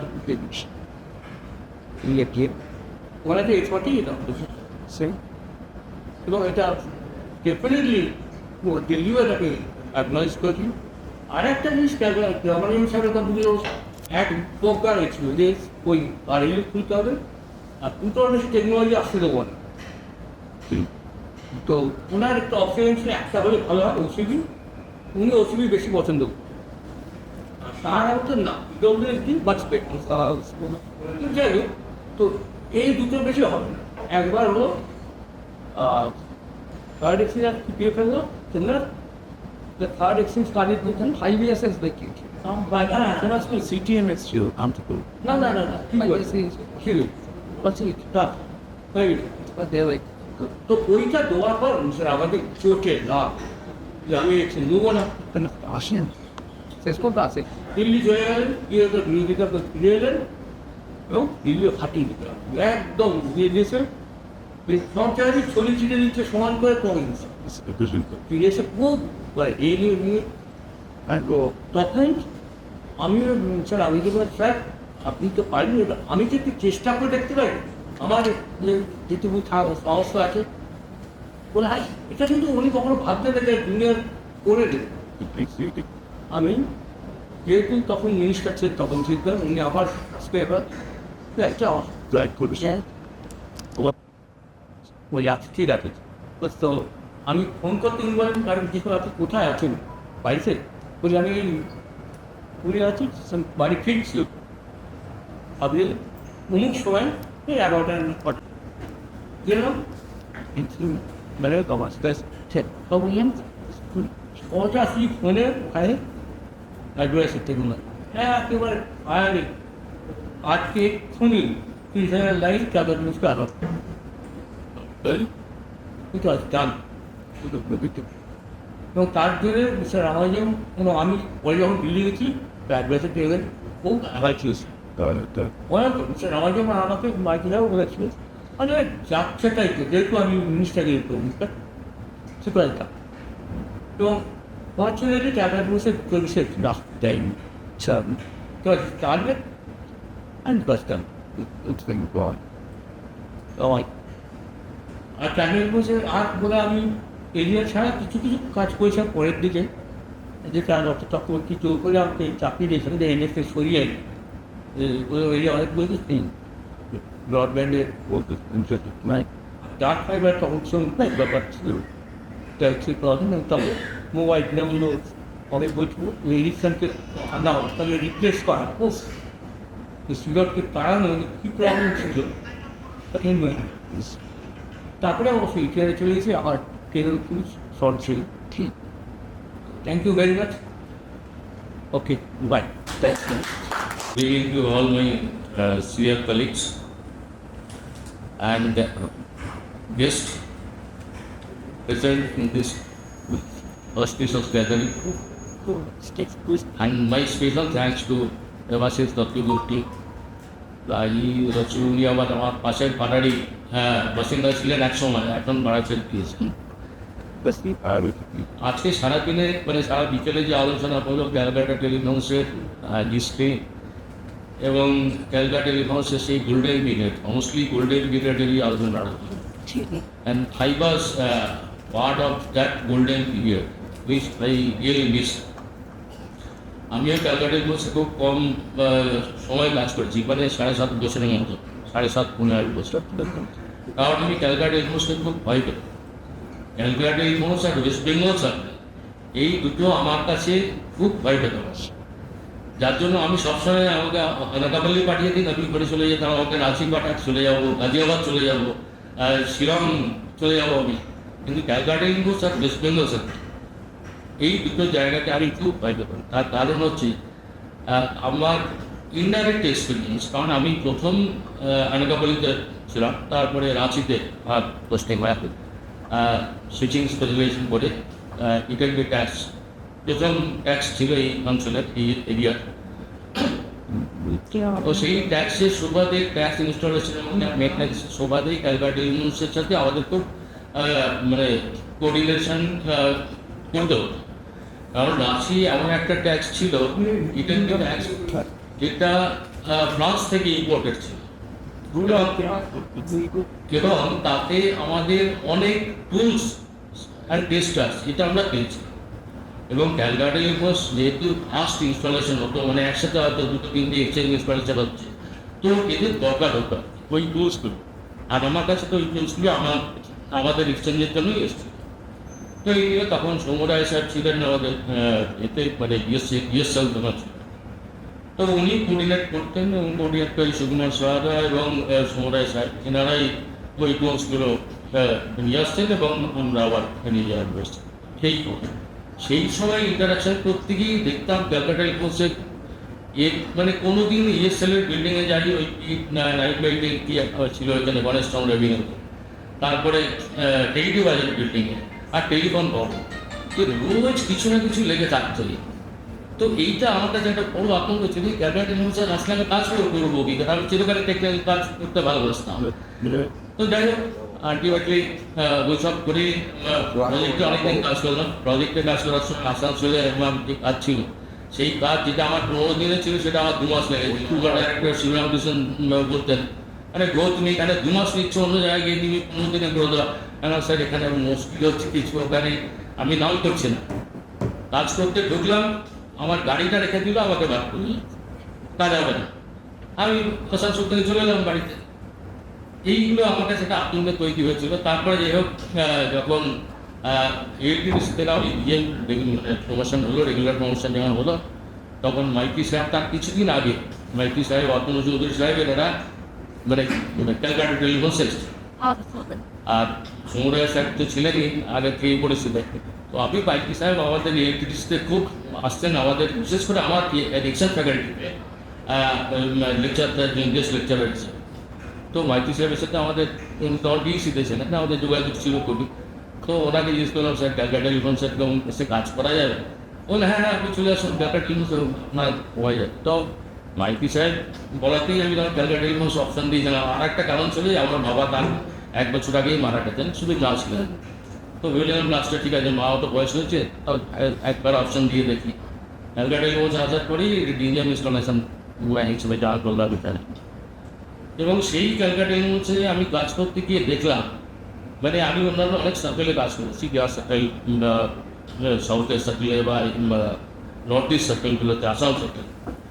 টেকনিক্যাল অ্যাপটিচিউড বলতে যে জিনিসটা অবস্থা, সেটা ক্যালকাটা ইউনিভার্সিটির একটা টেকনিশিয়ান বা একটা লাইনম্যান বা একটা মানে যেটিও যা ছিল, সেটা কিন্তু অন্যান্য জায়গায় এই লেভেল কিন্তু ছিল। আমাদের এখানে একটা টিকিয়ে সার্ভিস কোয়ালিটি যা হচ্ছে, এটা 5 লাখ থেকে 5 লাখ থেকে 13 লাখ পর্যন্ত। ওই সময় আমি ক্যালকাটা ইউনিভার্সিটি, আমিও তার এক সাক্ষী ছিলাম আর কি, কিছুটা পিরিয়ড। মাইতি সাহেবের সমস্যা ছিল, মাইতি সাহেবকে আমি যদি কোনো এক্সচেঞ্জ, এই লেক গার্ডেন টেলিফোন এক্সচেঞ্জ আমি করে দিয়েছিলাম 9 দিন, 2009। ওইটাই মাইতি সাহেবের স্ট্যান্ডার্ড হয়ে গেল। এরপর কোনো ইকুইপমেন্ট আসলে ওই 9 দিনটাই, ওই 9 দিনে আমাকে ইকুইপমেন্ট অ্যালটমেন্ট করার আগে মাইতি সাহেব টার্গেট দিয়ে দেন যে ওই দিনকে এক্সচেঞ্জটাকে একটু উদ্বোধন পাচ্ছি না। এই অবস্থা হয়েছিল আমাদের। আর আমরা এক বছরে 100 এক্সচেঞ্জ, এটা আমরা অ্যাচিভ করেছিলাম, যেটা হয়তো অন্যান্য অনেক সার্কেলই বা মেট্রো ডিস্ট্রিক্ট তারা ভাবত যে এটা কি সম্ভব 100টায় আরএলইউ 1 বছরে পারে, ইনক্লুডিং মেন এক্সচেঞ্জ। আমাদের ফ্যাক্টরি দুটো মেন এক্সচেঞ্জ হাতে। এটা হচ্ছে 2001 টাকা। আর আরেকটা ছিল 2 লাখ লাইন, 1 বছরে 2 লাখ লাইন, সেটাও কিন্তু ক্যালকাটা ইউনিভার্সিটি অ্যাচিভ করেছিল। হ্যাঁ, হতে পারে তাতে সার্টেন পার্সেন্টেজ একটু জল ফল থাকে আর কি। আমাদের এক্সচেঞ্জের ক্ষেত্রেও ঠিক একটু আধটু, কারণ কিছু কার্ড হয়তো আসেই নি, আমার এক্সচেঞ্জটা চালু হয়ে গেছে কিন্তু কানেকশন হয়তো দেওয়া হচ্ছে না, এরকম মানে সার্ভিস প্রোভাইডিং হয়তো করে দেওয়া আছে, কিন্তু মানে কাস্টমার কানেকশন দেওয়া হয়। সবচেয়ে বড় যেটা আমার মনে হয়েছে যে টিএসএলআর ইউজ করছে, ইসলাম 2004-এ আমাদের এলো, তার আগে অ্যালিগেশন ফাইডেশন হয়েছে 2004-এর আমাদের বোধহয় অগাস্ট না মে বা জুন মাস থেকে বোধহয় ইসলাম আসতে শুরু করে। সেই ইসলামের ব্রডব্যান্ডের ট্রেনিং, লাইনম্যানদের এক ধরনের ট্রেনিং হবে, টেকনিশিয়ানদের এক ধরনের ট্রেনিং হবে, আর এসডি বা ডিইটি তাদের জন্য একটা ট্রেনিং হবে। এই সেমিনার কিন্তু বিভিন্ন এরিয়াতে 10টা এরিয়াতে তখন আমরা কিন্তু অর্গানাইজ করেছিলাম ইনস্টলেশনের থেকে, এবং with the support from union association and area managers. এদের সাপোর্টের জন্য কিন্তু আমরা এগুলো করেছিলাম। এবং এক বছরে আমি 2005-এর এপ্রিল মাসে ক্যালকাটা লেবার ছেড়ে যাই, 2004-এর জুন মাস থেকে ইসলাম ইনস্টলেশন শুরু হয়েছিল। আমাদের সাথে সামন্ত ছিল একজন ডিজিএম, তখন মানে ডিজিএম 1, এবং আমি তখন জিএম হিসাবে দেখছি, লুকআপ করছি আর কি। আর আমার না লুকআপ তখন আমি রেগুলার জিএম হিসেবেই আছি। 2004-এই আমার প্রমোশন আছে, ট্রান্সফার হয়েছিল, আমাকে ছাড়েনি, যার জন্য আমাকে এক বছর এখানে ক্যালকাটা লেবার জিএম হিসাবে কাজ করতে হয়নি। তো এক বছরে আমরা 140টা ইসলাম ইনস্টলেশন করেছিলাম। হ্যাঁ, আমরা ব্যাঙ্গালোর থেকে কম করেছিলাম। এবং এক বছরে আমাদের বোধহয় সেই বছরই বোধহয় ব্রডব্যান্ড কানেকশন, আমি জানি না সম্পা হয়তো মনে করতে পারছে, সেই সময় সম্পা ছিল। আমরা ওদের সেই এক বছরে বোধহয় 5,000-এর মতো বোধহয় ব্রডব্যান্ড কানেকশন ওটা দিয়েছি, ওই 2004-05 this were the golden days. এবং এগুলো যেটা বললেন আজকে ল্যান্ডলাইনের ইতিহাসের উপরে বই লিখেছে, এই বইটা কিন্তু আমাদের বেসিক্যালি এটাই আমাদের ব্যাকগ্রাউন্ড, এটাই আমাদের মানে গুঞ্জ, যে এটাই আমাদের কিন্তু আজকে একটা ল্যান্ডলাইন কপার ল্যান্ডলাইন মেনটেন্যান্সে ডেফিনেটলি অনেক কষ্ট ছিল। আজকে কিন্তু ল্যান্ডলাইন, সেই ল্যান্ডলাইনই রয়েছে কিন্তু ফাইবার দিয়ে রিকোয়েস্ট আছে। বিশেষ করে সুবিধা হচ্ছে যেখানে আবাসনগুলোতে ব্রডব্যান্ড কানেকশন। কিন্তু আমি একটা জিনিস শুনে যাই না, ক্যালকাটার বছর এখানে পিজিএমইবি আছেন, কিন্তু এখানে মার্কেটিং ড্রাইভটা কিন্তু মানে ক্যালকাটা ইউনিভার্সিটির দিক থেকে খুব কম। আর তা না হলে আমাদের যে আবাসনগুলো যেগুলো রয়েছে সেখানে হয়তো এয়ারটেল বা জিও এরা যেভাবে ঢুকতে পারছে, বিএসএনএল সেই ড্রাইভটা কিন্তু আমাদের কম। কারণ আমার নিজের প্রথম ব্রডব্যান্ড কানেকশন মানে ফাইবার কানেকশন, এবং আমাদের অ্যাসোসিয়েশনের অফিসে প্রথম ফাইবার কানেকশন কিন্তু বিএসএনএল রয়েছে, সেটা 2017 সালে। 2017 সাল থেকে এখন পর্যন্ত বিএসএনএলের ফাইবার সেখানে বেশি বাড়তে, কিন্তু এয়ারটেল, জিও, ভোডাফোন এটাই, এয়ারটেল আর জিও এটাই বেশি ফাইবার আমাকে দিয়ে যাচ্ছে। তো এই একটা জায়গায় হয়তো আমরা ল্যান্ডলাইন 10 লাখ বা 12 লাখ বা 4 লাখ ভাবো, আমরা যদি অন্তত পক্ষে যদি 1 লাখ মানে ফাইবার কানেকশনও কেউ দিতে পারি, এবং হাই স্পিড, আমাদের ইন্টারনেট স্পিড কিন্তু রিয়েলি তুমি, আরে আমাদের যে ফাইবারের যে ইন্টারনেট স্পিড যেটা সেটা যদি নেটওয়ার্কের কোনো প্রবলেম না থাকে তাহলে কিন্তু আমাদের ফাইবারের স্পিড খুব ভালো। তো এই জিনিসটা আমি আজকে এই মানে প্রোডাক্টটা পেয়েছি বলে আমি বলছি যে ক্যালকাটা ইউনিভার্সিটির জিএম রয়েছেন, ক্যালকাটা ইউনিভার্সিটির পিজিএম রয়েছেন, যে এই ড্রাইভটা যদি করি তাহলে কিন্তু আমাদের ক্যালকাটা কোর্সের আরও কিন্তু ফাইবার কানেকশান আরও। আর আমি মিস্টার দত্তগুপ্তকে স্পেশাল থ্যাঙ্কস দেবো এইরকম একটা মানে প্রোগ্রাম অর্গানাইজ করার জন্য। আমি মানে ভাবতে পারিনি যে এরকম একটা ভর্তি লোক দিয়ে একটা বই, এরকম একটা বই উদ্বোধন করা হয়। বইটা ইন্ডাস্ট্রি মনে হয় আগের বইটাও আমি পড়েছিলাম, এই বইটাও আশা করি মানে খুবই ভালো হবে। তো এইটুকু বলে, তবে একটা আরও ভালো লাগলো, অনেকের চেনা মুখ দেখতে পাচ্ছি, অনেকের নাম ভুলে গিয়েছি, কিছুর নাম মনে আছে, আর কিছু হয়তো নামও জানি। যেমন আমি সুভাষকে আরও মনে করতে পারছি, কারণ আমি রিটায়ারমেন্টের আগেও ওর সাথে দেখা হয়েছে। শিশিরকে দেখতে পাচ্ছি, আরও অনেকে এখানে আছেন, প্রসূনবাবুর সাথে তো আমার যোগাযোগ আছেই অলরেডি, তো এই করছি এই যে সবার সাথে দেখা হলো, এটা আমার খুব ভালো লাগলো, এটা একটা অগ্নি বায়না পাওয়াও বলতে পারি আমি। আর মুখোপাধ্যায় সাহেবের সাথে, অংশ মুখোপাধ্যায় সাহেবের সাথে বোধহয় 12-13 বছর পরে আমার এই প্রথম দেখা হলো। সেখানে আমি ধন্যবাদ জানাচ্ছি দেবশ্রীবাবুকে, এবং বইটা পড়ে আমি নিশ্চয়ই মতামত দেবো আপনাকে, জানাবো বইটা আমার মতে কেমন আছে। ধন্যবাদ। Operational activities in the year 2000. And in this 10-year period, there was a rapid development in Calcutta Defence in terms of installed capacity, in terms of capacity, number of lines addition, installation of new exchanges, RLU, technological upgradation and addition of value-added services, landline, in addition some other technologies, the mobile telephony also introduced during this period. And not only the number of lines increased, its revenue has also touched the peak during this period, annual revenue. So, increase of number of lines, technological development, addition of value-added services, and addition of new subscribers, revenue generation, it has gone to the peak. With that is, we have reached more number of customers, and not only the number of customers, not only the quantity, we have upgraded the services that our valued customer has received with affordable price. So Mr. Dr. Gupta, he has chosen most important aspects in a chronological manner, and he has mentioned in his newly published book. I did not run through in this short period all of this book. Definitely in my home I shall go through and entire presentation what he has mentioned. I shall also try to analyze. And one more thing I have to mention, that in 2000, that is, DoT has divested its operational activity and new entity is formed, that is BSNL. Nowadays it is BSNL, Calcutta Telecoms. So in 2000 to 2005, what I have mentioned, some new challenges were there. First, BSNL formed, and according to government policy, that our employees, our executives, they have taken absorption in BSNL. So I worked during that period in HR and admin. Before that, sometimes I worked in planning under Mighty Sahib, and thereafter a few years in the operation as area manager, and then mostly in HR, in designation as DGM HR and later GM HR affair. Right.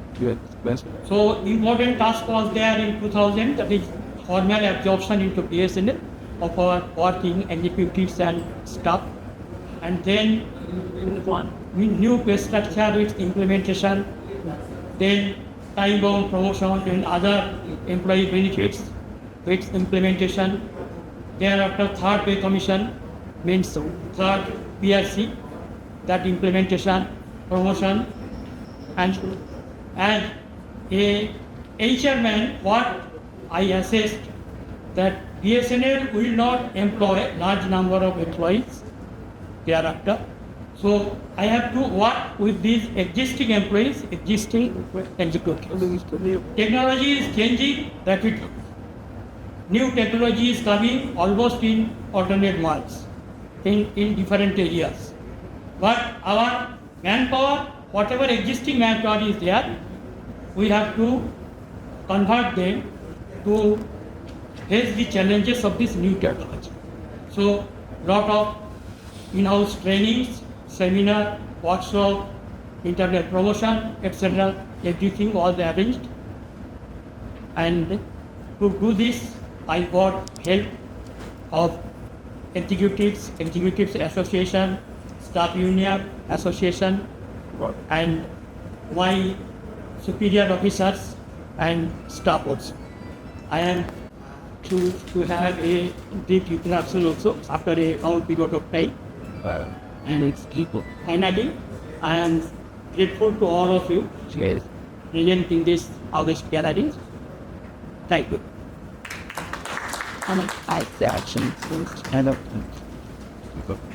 এই অনুষ্ঠানটাতে এসে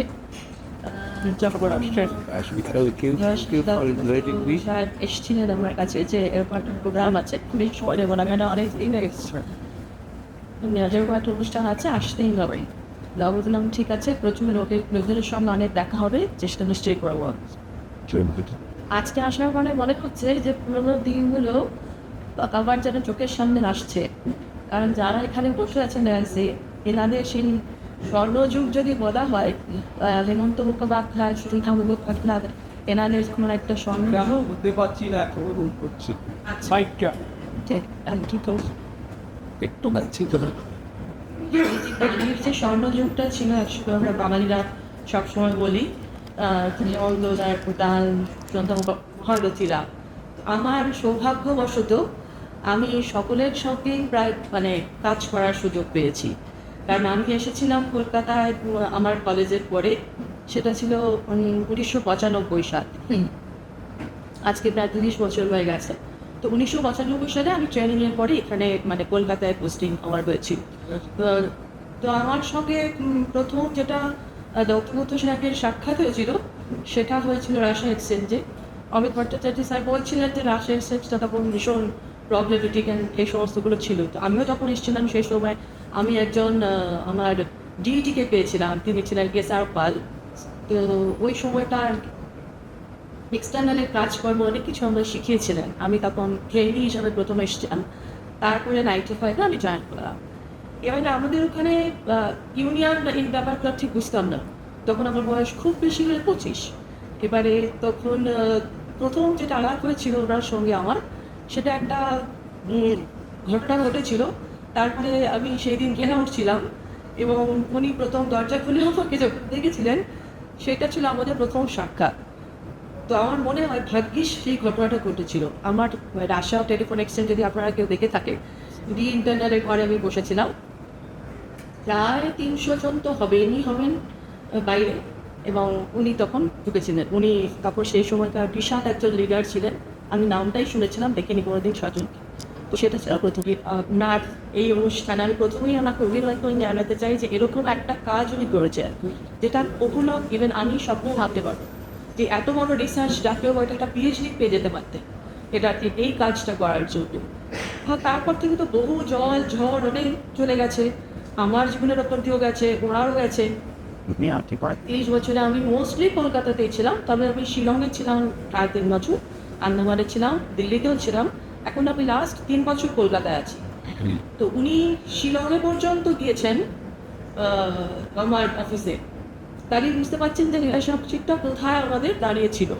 এত বড় একজন মানে নেতা মানুষ যিনি নেতৃত্ব দিচ্ছেন, লিডারশিপ আমি খানিকটা ওনার থেকেই হয়তো বা শিখেছিলাম যদি আমি কিছু করে থাকতে পারি। আর এই যে মানুষজন বসে আছেন এখানে, প্রত্যেকেই আমাকে এতটাই স্নেহ করেছেন, আমি যতটুকু কিছু করতে পেরেছি, বইয়েতে নাম থাকার যোগ্যতা আমার আছে কিনা আমি জানি না, তাও তাদের সেই জিনিসটার জন্যই হয়তো বা হয়েছে। আর একটা জিনিস বলতে চাই যে দেখুন, জল ঝড় অনেক কিছুর মধ্যে দিয়ে তো আমরা পাস করে আসি, তারপরে একটা রিটায়ারমেন্ট, আমারও খুব বেশি দিন নেই। রিটায়ারমেন্টের পরে সবাই মিলে যদি একটা বন্ধুত্বপূর্ণ রিলেশন আমরা মেনটেন করি, তাহলে মনে হয়তো আমরা সবাই খুব ভালো থাকবো। আর বন্ধুর মতন যদি একটা বন্ধু হচ্ছে এমন একটা জিনিস যার কাছে যার কাছে যে কোনো কিছুই আপনি শেয়ার করতে পারেন। একটা বন্ধু যদি থাকে জীবন মৃত্যুদিন পর্যন্ত আপনি বসে থাকবেন। ওনার জন্য আমার সমস্ত রকম অভিনন্দন রইল, সমস্ত রকম প্রার্থনা রইল। একটা ছোট্ট ওই গানের কথা বলে শেষ করছি, কারণ আমি জানি আমি প্রায় 6টার দিকে যাচ্ছি, আর অনেকে হয়তো বলবেন। আমি বলতে শুরু করলে তো শেষ হবে না, মানে সারা রাত কেটে যাবে। কী কী ঘটনা কোথায় কোথায় গেছে। সেন্ট্রাল এরিয়ার ওখানে প্রসূন মুখার্জি ছিলেন, তো এনারা সব আমাদের প্রচুর ইতিহাস আছে যেগুলো আমি হয়তো এখন বলতে পারি মানে শুরু করলে। তো সেই গানটার কথা বলে শেষ করছি যে ওই গানটা হচ্ছে আদমি মুসাফির হ্যাঁ, আতে হ্যাঁ যাতে হ্যাঁ, আতে যাতে রাস্তে মে ইয়াদে ছোড় যাতে হ্যাঁ। তো তার মায়েরা বুঝতে পেরেছেন হয়তো সবাই এখানে। তো এই যে এত সুন্দর যে একটা ইয়াদে আজকে আমরা সঙ্গে নিয়ে যাচ্ছি, আমার মনে হয় এটাই আমরা বহুগত সাহেবকে আমার প্রণাম জানিয়ে আমার বক্তব্য শেষ করি।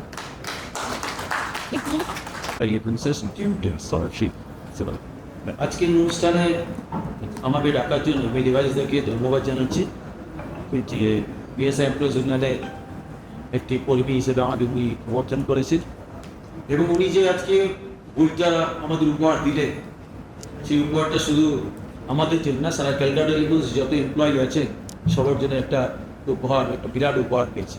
আমরা এখান থেকে জানতে পারবো যে ক্যালকাটা ল্যান্ডলাইন যেটা পড়ে রয়েছে কপার লাইন, তার হচ্ছে 25 থেকে 30 হাজার, দুটোকে মেলালে 1,10,000 কাছাকাছি আমাদের টোটাল গ্রোথ। তাহলে আমরা আগামী দিন কি করে বাঁচবো সেটাও আমাদের আজকে যারা আমরা এমপ্লয় বা যারা রিটায়ার আছেন সবারই চিন্তা ভাবনা করা উচিত, বা আমরা করবো যে আগামী দিন এই 13 লক্ষ লাইনকে আমরা 1 লক্ষ লাইনের নিচে নেমে গেছি, তাহলে আগামী দিন আমরা কি করবো? এই জায়গাটা দাঁড়িয়ে আমার মনে হয় আমরা যারা এখানে বসে রয়েছি সবাইকে চিন্তা ভাবনা করা উচিত। এবং আমরাই ডিপটি সাহেব এখানে বললেন যে আমাদের মার্কেটিং অবস্থা খুব খারাপ, আমরা নিজেরাই মিলে মার্কেটিং আমাদের করা উচিত আমাদের দপ্তরকে বাঁচার জন্য এবং আমরা নিজেরা বাঁচার জন্য। এবং আরেকটা কথা বলতে চাই দত্তদাকে, যে দেবেশদাকে, যে উনি যে এই সুন্দর একটা উপহার দিয়েছেন, এটা আশা করব আমরা সবাই মিলে এই বইটাকে পড়বো এবং আমাদের যারা নেক্সট জেনারেশন যারা আছে ক্যালকাটা ইনফ্লুয়েন্সের মধ্যে যারা নতুন যেই আছে, নতুন রিক্রুটি যারা আছে তাদেরকে বোঝাবার চেষ্টা করব যে দেখো এক সময় আমাদের 13 লক্ষ লাইন ছিল, আজকে আমাদের বিএসএনএলকে বাঁচাতে হলে আমাদের আরও কাজ করতে হবে, আরও মার্কেটিং করতে হবে, আরও অ্যাক্টিভভাবে এই দপ্তরে আমাদের কাজ করতে হবে। এই কটা কথা বলে দেবাইশকে আরেকবার ধন্যবাদ জানিয়ে আমি বক্তব্য শেষ করছি। Thank you sir. Our request please. ক্ষেত্রে আমার পরিচয়টা দেওয়া মনে হয় দরকার। আমি আপনাদের টেলিকমিউনিকেশনের মহারথীদের মাঝখানে একটা রেখা পাই, কারণ হচ্ছে আমি টেলিকমিউনিকেশনের লোক নই। আমার বাবা আপনাদের এই অর্গানাইজেশনের বিএসএনএল এবং ক্যালকাটা টেলিফোন ডিস্ট্রিক্টের একজন এমপ্লয়ি ছিলেন। আমার বাবার নাম বিজয় ঘোষ। তো কিন্তু আমি বড় হয়েছি কলকাতা টেলিফোনের এই মানে পরিসরের মধ্যে, সুতরাং এইটা আমার কাছে আমার অভিজ্ঞতার কয়েক বলবো। দেবাশিস কাকুর কাছে তো কিছু বলার নেই। আমার জীবনে যে কজন লোকের নাম আমি বলতে হয় যে যাদের আমার জীবনকে তৈরি করায় সাহায্য করেছে, তাদের মধ্যে ডেফিনেটলি দেবাশিস কাকুর বোধহয় একজন, অনেক ছোটোবেলা থেকে। আমি একটা জিনিস আমার মনে হয় আমি একটা অন্য আপনাদের কাছ থেকে টেকনোলজি বা ইতিহাসের একটা একটা পরিপ্রেক্ষিত পাচ্ছিলাম। আমি একটা অন্য দিক থেকে, যেহেতু আমি একটা থার্ড অ্যাঙ্গেল ভিউ হয়তো আমি দিতে পারবো। আমার বয়স 7 হয়ে গেছে। আমি যদি আমি চাকরি করতাম আমার রিটায়ার করার বয়স হয়ে গেছে। আমি যখন দেখেছি ওই ক্যালকাটা টেলিফোনের যে বাবা খুব ঘনিষ্ঠভাবে যুক্ত ছিলেন, সেই জন্য এইটা একটা চাকরি বা রোজগারের একটা জায়গা ছিল বলে আমার মনে হতো। এটা একটা বিরাট বড় একটা পরিবার। এই কথাটা হয়তো বলে বলে আজকে ক্লিশে হয়ে গেছে যে সব জায়গায় বলা হয়, কিন্তু এখানে ঠিক সেরকমভাবে না। প্রতিটা মুহূর্তের একটা ইন্টারাকশন এটা ছিল। আরেকটা জিনিসে আমার মনে হয় একটা পরিবর্তন আমরা হয়তো দেখেছি ওভারঅল, শুধু ক্যালকাটা টেলিফোনসে বলে নয়, এটা সারা পৃথিবী জোড়াই করছে। সেটা হচ্ছে ক্যালকাটা টেলিফোনসের যে সময়টার কথা দেবাশিস কাকু লিখেছেন। আমি বই পড়ি, কথা বলেছি কাকুর সাথে, কাকু কাকের বইটা লিখেছি। সেটা হচ্ছে সেই সময় এই যে কভারের পিরিয়ড, এটা শুধুমাত্র এখানে যেমন টেকনোলজি ছিল, সেখানে মানুষ একটা খুব গুরুত্বপূর্ণ জায়গা প্লে করতো। একজন আমাদের বললেন, আমি শুনলাম যে 14,000 মানে তখন কর্মী ছিল, যেটা এখন কমে 1700 এসে দাঁড়িয়েছে। তার কারণ হচ্ছে সারা পৃথিবীতেই এইটা একটা জিনিস হয়েছে। এর ভালো মন্দ জানি না, সেটা হচ্ছে ক্রমশ হাই টেকনোলজি মানুষকে অনেক জায়গায় রিপ্লেস করেছে। এবার সাধারণত মানুষের জন্যই টেকনোলজির জন্য মানুষ না। তো হয়তো অন্যভাবে আমাদের দেখতে হবে, অন্যভাবে ভাবতে হবে। ডেফিনেটলি সেখানে কাকুর এই বইটায় তখন তারা কিভাবে এই ইন্টারাকশনটা হতো, কিভাবে এই জিনিসটা হতো, এটা একটা হয়তো একটা আজকে বা আরও পরে এটা একটা একাডেমিক পারপাস সার্ভ করবে, একটা পরিপ্রেক্ষিত দেবে মানুষকে। আমার মনে হয় এটা তোমাদের আমরা করে দেখবো, আমরা সবাই ইয়ে করবো।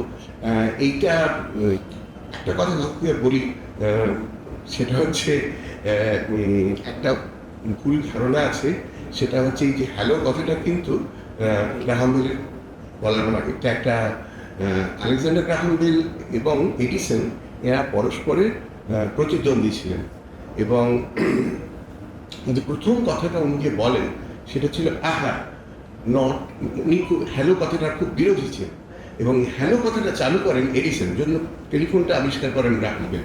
আমার মনে হয় এটাকে পরবর্তী ক্ষেত্রে পরিমার্জিত করে নিলে ভালো হবে। তো যাই হোক, আমার মনে হয় এই যে মানুষের কথা আমি বলছিলাম যে তার প্রতিচ্ছবি আজও দেখা যাচ্ছে, যে বুঝতেই পারছেন আমার বাবা রিটায়ার করেছেন 89-এ, আমার বাবা চাকরিতে জয়েন করেছিলেন, খুব টেলিফোনে জয়েন করেছিলেন 1951। বাবা রিটায়ার করেছেন 89-এ, বাবা মারা গেছেন 2023-এ। তারপরে আপনারা আমাদের দেখেছেন, সুতরাং মানুষে মানুষে যে বন্ধন আপনারা তৈরি করতে পেরেছিলেন সেটা টেলিফোনের ওপরেও গেছিল, যে সেখানে টেলিফোনটা একটা উপলক্ষ মাত্র ছিল। তো ডেফিনেটলি সেটার একটা দাম আছে, সেই দামটা আমার মনে হয় আমরা যদি পরবর্তীকালে রাখতে পারি তাহলে ভালো হবে সমাজের জন্য, ওভারঅল সমাজের জন্য। ধন্যবাদ সবাইকে। তরুণ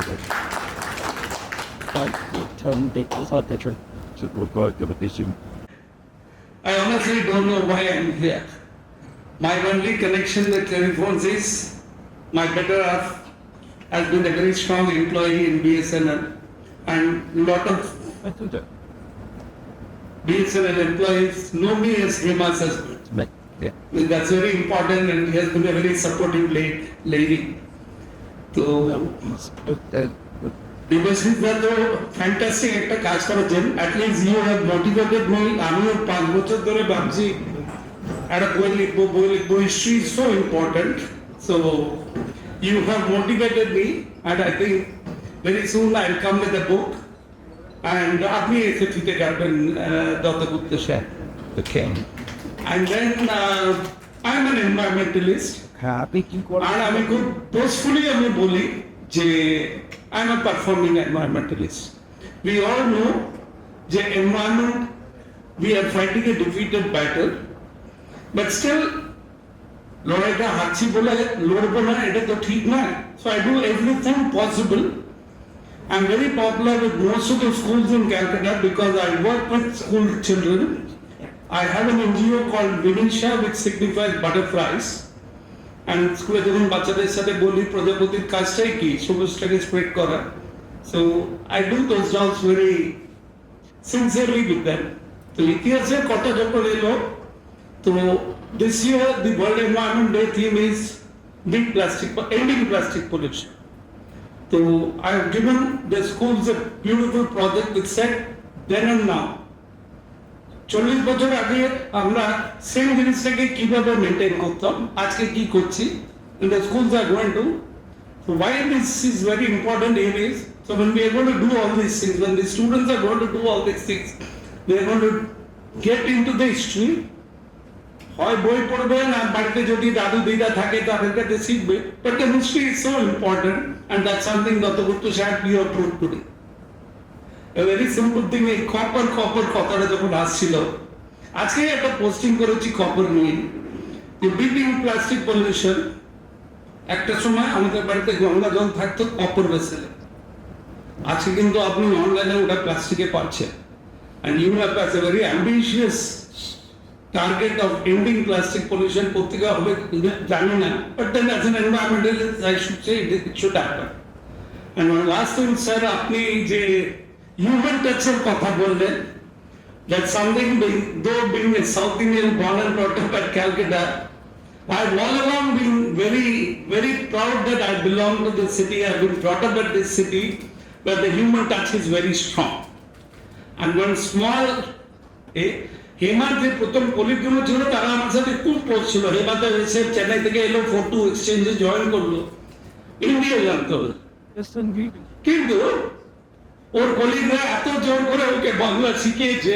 So I think that is where the human touch had a very important role to play. That with the human touch they ensured that she learned the language. And another very thing, not decrying Chennai telephones or glorifying Calcutta telephones. My daughter was born on the 29th of April 1985, and Hema was in Chennai telephones then. till 12th of April, Hema কিন্তু ladder উঠে কাজ করতো at the advanced stage of pregnancy, and I know the colleagues used to bother. And my son was born on 13 January 1987, third month of pregnancy. The colleague said, "আমরা কি মরে গেছি যে সিঁড়িতে উঠে তুই কাজ করছিস?" That is the human touch. Now I am not saying they were wrong and you are right, but then আপনি যে human touch এর কথা বলছেন, so somewhere you can say there are few people who are still very proud being Kolkata, because I think I'm not saying other people don't have human touch, but somewhere I feel we have a better human touch than most of the people of this country. Thank you so much, Dr. Gupta sir. Thank you very much. কথা দিলাম আমি যেদিন বই release করবো আপনি এসে ফিতে কাটবো। Thank you. একটু সায়েন্স অনেকে হয়তো জানেন না, আমি অশোক চ্যাটার্জির মেয়ে। আমার বাবা এখানে, আমি জন্মেছিলাম এই টেলিকমিউনিকেশনসে, ডিওটিতে, এবং বৈবাহিক সূত্রেও আমি এই ডিওটিতে। আমাকে মা ছোটবেলায় দেখতাম বাবা জামাই ষষ্ঠীতে গামবুট পরে, তখনকার দিনে জল জমে যেত, সমস্ত হেভি আপনাদের ব্রেকডাউন হয়ে যেত, বাবাকে জামাই ষষ্ঠীতে যেতে না পেরে ওইখানে চলে যেতে হতো দেখতে। তাই মা বলতেন, আর যাই কর ডিউটির ছেলেকে বিয়ে করছি। ভগবান কোথায় আমাকে এসেছিলেন। যাই হোক, আজ বসে বসে সেই পুরানো সেই দিনের কথাগুলো শুনছি। I'm very proud to have Mr. Ashok Chatterjee as my father, who worked in DOT. I'm very proud to have Mr. Amit Bhattacharya, who is part and parcel of DOT. আমি খুব নস্টালজিক লাগছে। I'm a more emotional person, so I can't resist it. I don't care also at this age. Aaj World Communication Day.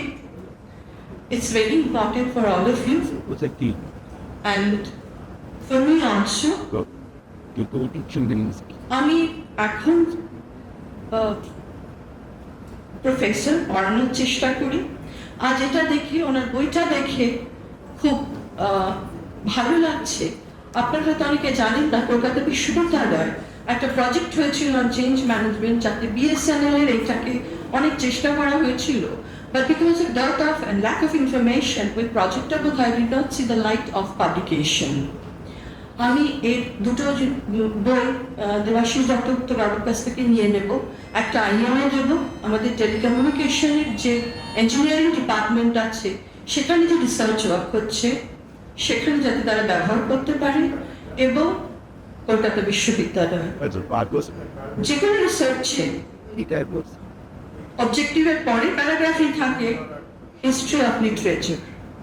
সমস্ত হিস্ট্রিকে ঘেঁটে নতুন গবেষণা উঠে আসে, এটা হচ্ছে সংকট।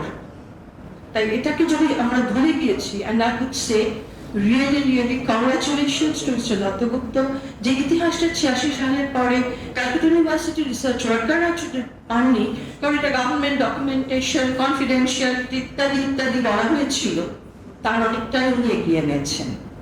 So a big thank you to Mr. Debashis Dutta. আমার খুব ভালো লাগছে যেখানে আজকে এই জায়গায় এসেছি। আমি অনেকদিন এই ক্যাম্পাসেও থেকে গিয়েছি, তাই জন্য খুব নস্টালজিক, ভীষণভাবে একটা মায়া আছে। আমার মেয়ে ওখান থেকে বলছে বসে বিদেশে থেকে, তা আমাকে একটু বইয়ের ছবিটা পাঠিও। So that's how we are related, that's what relationship is about, and that's how DOT, Calcutta Telephones, BSNL had maintained this relationship. একটা ছোট গল্প বলি, অমিত আচার্যের সঙ্গে হয়তো ওনাকে অফিসে গিয়ে হচ্ছে, আমি কোনোদিনই জানতাম না। আমি যদিও HR এর লোক, 32 বছর কর্পোরেট HR এ কাজ করেছিলাম আগে, কিন্তু দত্তগুপ্তবাবু কখনো দিল্লিতে গিয়ে আমার মেয়েকে না দেখে ফিরে আসেনি। দত্তগুপ্তবাবু কখনোই আমার মেয়ের গানের হারমোনিয়ামটা কেনা হবে আমি যেতে পারিনি, ওরা রিসার্চ দিয়ে বলে দিয়েছে এই হারমোনিয়ামটা কিনে না, ওই লালবাজারের ওখান থেকে অমিত ভট্টাচার্য একেবারে চোখ বুঝে কিনে মুখ চলে এসেছি।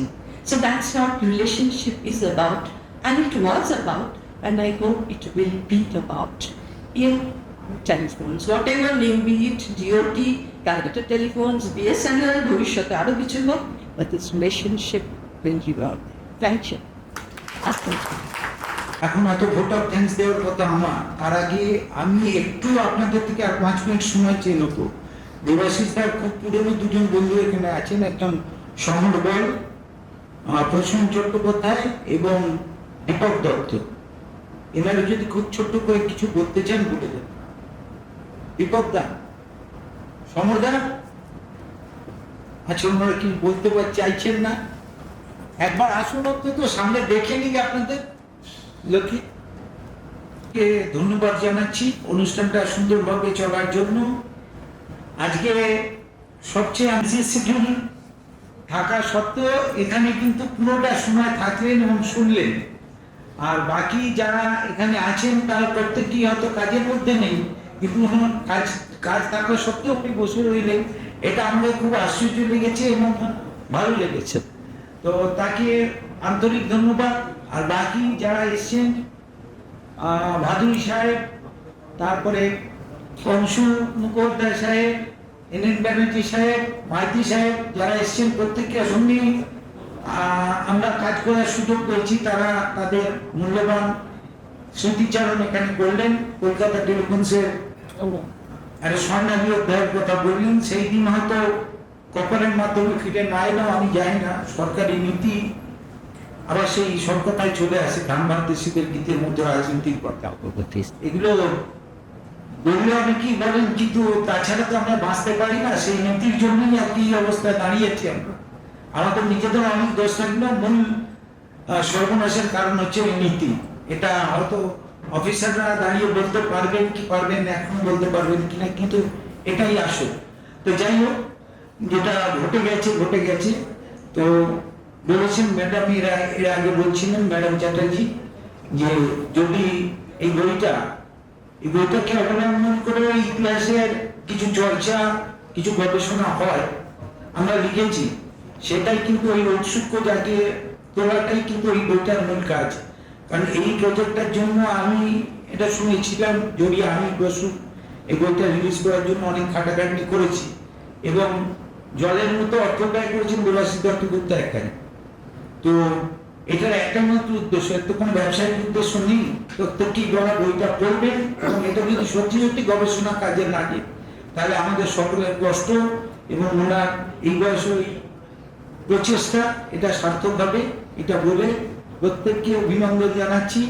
আমাদের শেষেও কফির ব্যবস্থা আছে, এটা খেয়ে আমরা আজকে চলে যাবো। আর যেটা বলার কথা, আজকে অল্প কয়েকটা বই খুব তাড়াতাড়ি এই ডেটাকে আমরা আজকে ডেটে প্রকাশ করবো বলে করেছি। বাকি বই এসে যাবে।